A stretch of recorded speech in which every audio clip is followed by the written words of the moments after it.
तो आज अपने छठे चैप्टर के अंदर जो एक बहुत ही इम्पोर्टेंट प्रमेय है जिसका नाम है आधारभूत समानुपातिक प्रमेय, वो प्रमेय पढ़ने जा रहे हैं और इस पे आधारित 6.2 के सभी सवाल हैं। यानी 6.2 में जितने भी सवाल हैं सभी के सभी इसी प्रमेय पे आधारित हैं, इसी से वो सवाल हल होंगे। तो आधारभूत समानुपातिक प्रमेय या थेल्स प्रमेय, ये प्रमेय क्या कहती है, इसका स्टेटमेंट क्या है, यानी इसका कथन क्या है, इसमें कौन सी लाइन है। इसमें लाइन ये है कि यदि किसी त्रिभुज के अंदर किसी एक भुजा के समांतर, जैसे ये त्रिभुज मान लो ABC है, इसमें किसी भी एक भुजा के समांतर आप त्रिभुज के अंदर एक भुजा खींच दो जो बाकी दोनों को काटनी चाहिए। जैसे इसके समांतर मैं यहाँ पे कोई भुजा बना देता हूँ जो बाकी दोनों भुजाओं को काटे, तो इसके समांतर यहाँ पे एक भुजा बना देते हैं। ये दोनों आपस में समांतर है, यानी BC के समांतर है आपकी DE भुजा। तो ये भुजा जो इसके समांतर है ना, ये बाकी दोनों भुजाओं को समान अनुपात में विभाजित करती है। इसका मतलब क्या है कि ये जो भुजा है ना, इस भुजा को जिस अनुपात में काटेगी उसी अनुपात में इधर वाली को काटेगी। तो इसका कथन क्या है थेल्स प्रमेय का, यदि किसी भुजा के समांतर एक रेखा खींची जाए तो वो रेखा बाकी दो भुजाओं को समान अनुपात में विभाजित करती है। ये थेल्स प्रमेय है। यानी इस प्रमेय के अंदर आपको दिया क्या है, गिवन दिया क्या है, आपको दिया है कि BC भुजा किसके समांतर है, DE के। और अपने को सिद्ध क्या करना है, टू प्रूव, अपने को सिद्ध ये करना है कि ये जो भुजा है ना, इसको समान अनुपात में काट रही है। यानी AD के बटे में DB और बराबर में AE के बटे में EC, ये अपने को साबित करना है। अब इसका प्रूफ, यानी हम इसको साबित कैसे करेंगे वो देखिए। अब इसका प्रूफ इस सवाल में दिया क्या है वो ध्यान से समझो। आपको ये भुजा इसके समांतर दी है और आपको इसके बटे में ये भुजा, इसके बटे में ये भुजा लगानी है। मतलब AD के बटे में DB, AE के बटे में EC, ये लेके आना है। अब इसको कैसे करेंगे, किताब में आपका जो तरीका लगा रखा है वो थोड़ा सा मुश्किल तरीका है। मैं इसको एक आसान तरीके से बताता हूँ। हम यहाँ पे लेते हैं दो त्रिभुज, एक तो लेते हैं त्रिभुज ऊपर वाला ADE, वह दूसरा त्रिभुज लेते हैं बड़े वाला ABC। इन दो त्रिभुजों के अंदर एक तो छोटे वाला और एक बड़े वाला, इन दो त्रिभुजों में हम दो कोण बराबर कर देते हैं। दो कोण बराबर करने से हमने पिछली क्लास में पढ़ा था AA नियम से दोनों त्रिभुज समरूप हो जाएंगे। पढ़ा था क्या हमने? ये समरूप करने के लिए मैंने आपको 3 नियम बताए थे, SSS, SAS और AA। यहाँ AA नियम लग सकता है। कैसे लगेगा? देखो, एक तो ये छोटा त्रिभुज है, एक तो हमने त्रिभुज लिया है ये ADE, ये छोटे वाला, और एक लिया है बड़े वाला। इस छोटे त्रिभुज में और इस बड़े त्रिभुज में क्या कोई सा कोण कॉमन है जो दोनों में? ऐसा कोई कोण है क्या? कौन सा है? कोण A है कि नहीं है? इसका मतलब कोण A का पूरा नाम लिख दो, कोण DAE। कोण DAE बराबर है कोण बड़े वाले का क्या नाम है? BAC। यानी ये DAE कोण, ये कोण, और BAC ये कोण दोनों बराबर है, यानी दोनों क्या है? उभयनिष्ठ है। तो इसके बराबर होने का रीजन है ये कोण है उभयनिष्ठ, यानी ये दोनों में है। आप यहाँ पे साफ देख रहे हो ये कोण कौन से त्रिभुज में है? A। ये छोटे त्रिभुज में भी है और बड़े त्रिभुज में भी है। अभी तो एक कोण बराबर हुआ है, हमें कम से कम 2 बराबर करने हैं। कितने बराबर करने हैं? अब दूसरा कैसे बराबर करें? इस छोटे वाले त्रिभुज में और कहाँ है कोण? एक तो ये रहा, और कहाँ है? एक ये रहा, एक ये रहा। क्या ये कोण बड़े वाले त्रिभुज में किसी के बराबर हो सकता है? ये डी कोण किसके बराबर हो सकता है? बी के। इसके क्यों होगा बराबर? क्योंकि ये दोनों रेखाएं आपस में क्या हैं?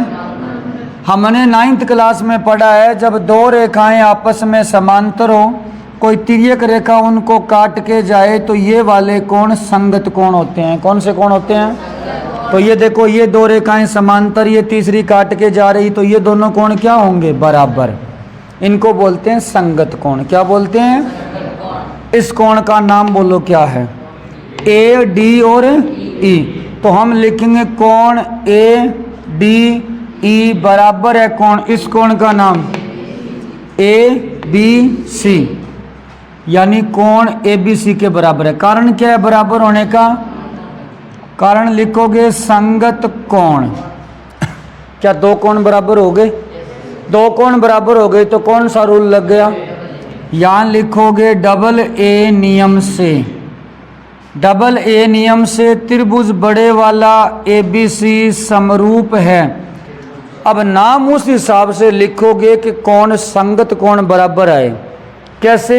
जैसे बड़ा त्रिभुज लिया हमने पहले ए बी सी लिए ना, बड़े त्रिभुज का ए कोण, बड़े त्रिभुज का ए कोण छोटे वाले में किसके बराबर है? अरे इसी के तो बराबर था, ये उभयनिष्ठ था।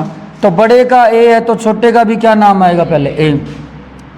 बड़े में बाद में है बी, क्या नाम है बाद में? तो बड़े वाला बी छोटे में किसके बराबर था? तो अब बी की जगह क्या आएगा? डी। तीसरा अक्षर लिख दो ए डी, तीसरा क्या था? ई।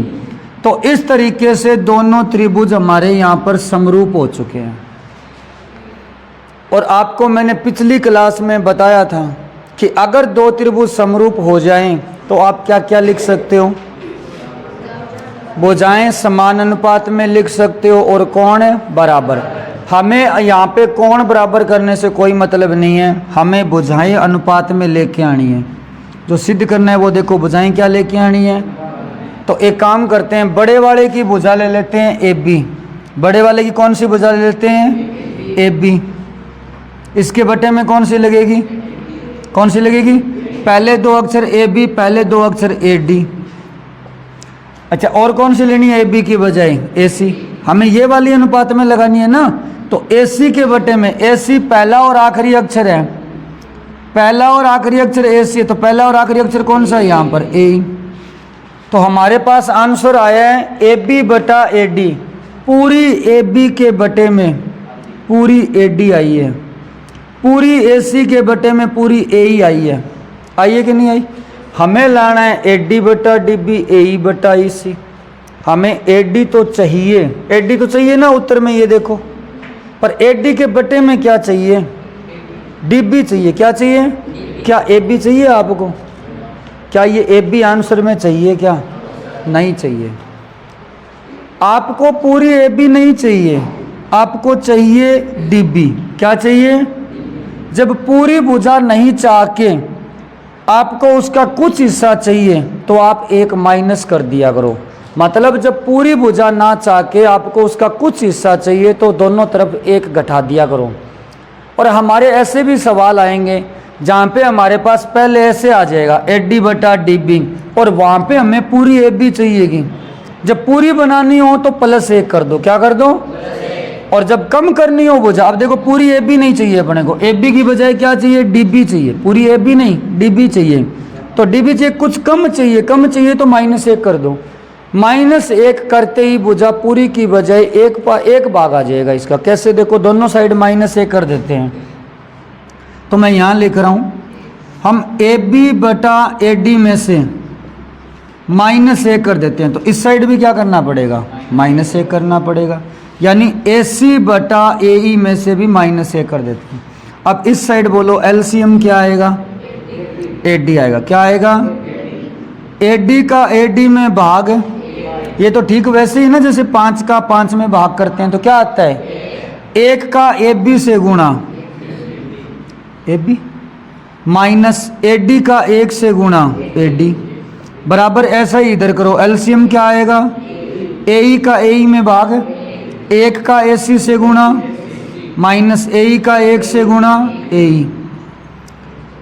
AB में से AD घटाना, अब चित्र में देखना पड़ेगा, ये पूरी AB है, इसमें से क्या घट रहा है देखना, AD, ये घटा दो, क्या बचेगा पीछे, DB, तो यहां लिखोगे DB, तो DB बटा AD बराबर बटे में AE तो है ही, AC में से AE घटा दो, ये AC इसमें से AE घटा दो, क्या बचेगा, EC या CE एक ही बात है, तो EC लिख देते हैं।